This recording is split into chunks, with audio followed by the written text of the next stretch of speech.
नमस्कार, अस्सलाम वालेकुम, सत श्री अकाल, वणक्कम। बात करने वाले हैं कॉस्टिकम के बारे में। जी हाँ, कॉस्टिकम काली ग्रुप का एक बहुत ही महत्वपूर्ण दवा है। दोस्तों, जो भी दवा बताता हूं प्लीज अपने होम्योपैथ से कंसल्ट करके लेंगे। और जो लोग हमारे चैनल पे पहली बार आए हैं, हमारे वीडियोस को लाइक कीजिए और चैनल को सब्सक्राइब करना ना भूलें। तो ये जो कॉस्टिकम का पर्सन रहता है वो बेसिकली एक व्हीटिश कॉम्प्लेक्शन, मतलब गेहूं रंग रहता है उनका, या स्लाइटली डार्क जैसे काली काप का रहता है। लेकिन सबसे बड़ी चीज जो रहती है वो मटेरिया के अंदर दूसरे ड्रग्स के अंदर नहीं है, और वो है अत्यधिक सिंपथी, ओवर सिंपथेटिक।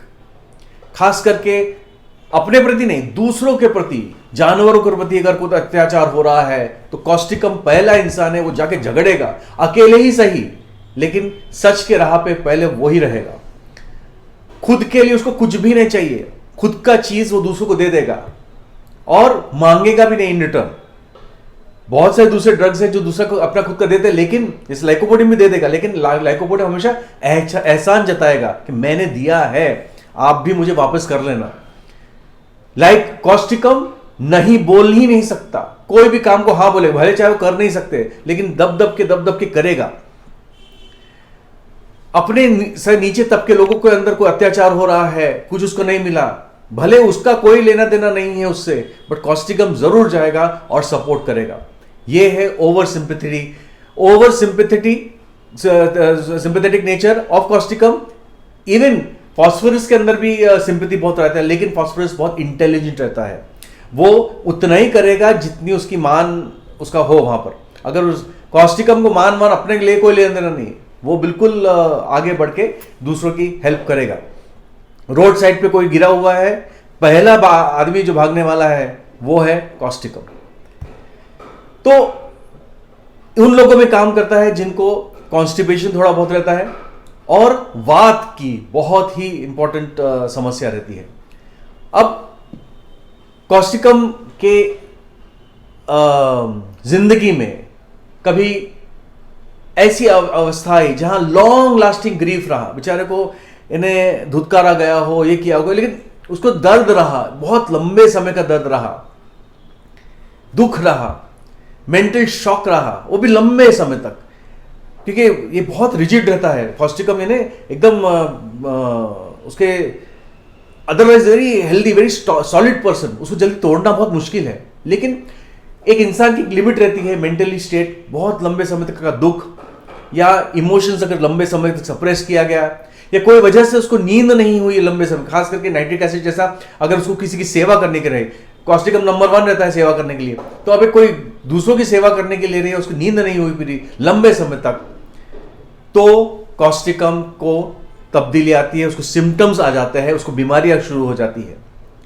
बर्न्स के बाद अगर कोई पार्ट जल गया हो, उसके बाद भी कॉस्टिकम यूज किया जाता है, लेकिन जलने के बाद से मुझे बिल्कुल ठीक नहीं लगता डॉक्टर साहब, उसके पहले मैं बिल्कुल ठीक था, ये सिम्टम कॉस्टिकम बोलेगा। जब वो पेशेंट बन जाता है तो बिल्कुल सैड, होपलेस ऑफ रिकवरी, खास करके कि मैं ठीक नहीं हो सकूंगा, और थोड़ी बहुत वीकनेस आ जाती है। उसका मेन टारगेट ऑर्गन जो है कॉस्टिकम का, वो है मसल्स, मांसपेशी और स्फिंक्टर्स जिसको बोलते हैं। जैसे फॉर एग्जांपल अपने लैट्रिन की जगह पे गुदाद्वार पे स्फिंक्टर रहता है, और वो अपने कंट्रोल में रहता है कि भाई लैट्रिन बाहर ना निकल जाए। पेशाब का कंट्रोल रहता है स्फिंक्टर से, तो वो स्फिंक्टर मतलब दरवाजे रहते हैं, और उसका कंट्रोल बहुत इंपॉर्टेंट है। यदि कोई वजह से स्फिंक्टर पैरालिसिस हो गया, लकवा मार गया, तो लैट्रिन बाहर आ जाएगी, पेशाब बाहर आ जाएगी, और पेशेंट को पता नहीं चलेगा। उसी तरह से उल्टियां हो जाएगी। तो paralysis of single parts, suppose मेरी आंख गिर रही है, एक ही आंख गिर रही है, एक ही मसल पैरालाइज हो गया, ये सिम्टम कॉस्टिकम का ही है, सिंगल पार्ट्स पैरालिसिस।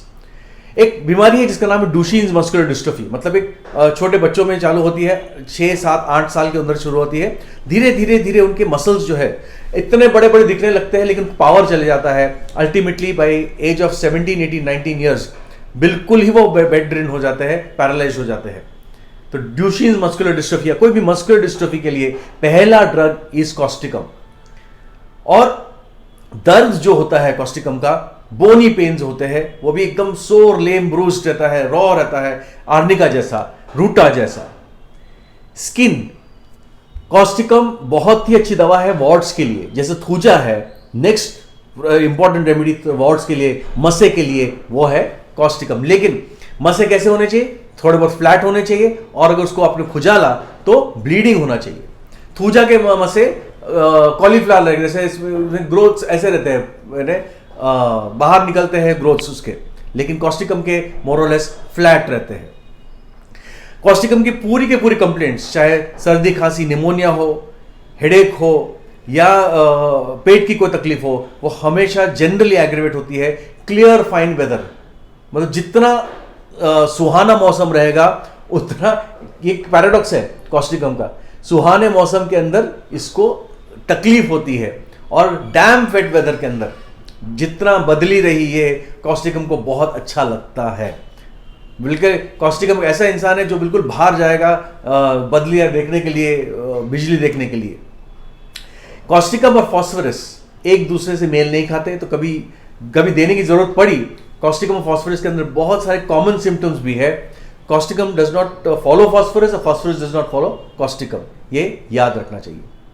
दोस्तों, और भी कोई प्रश्न हो कॉस्टिकम के बारे में तो वीडियो के नीचे पूछिए, और इंस्टाग्राम पे आदिल होम्यो सेंटर के नाम से वहां भी आप पूछ सकते हैं। Thank you very much.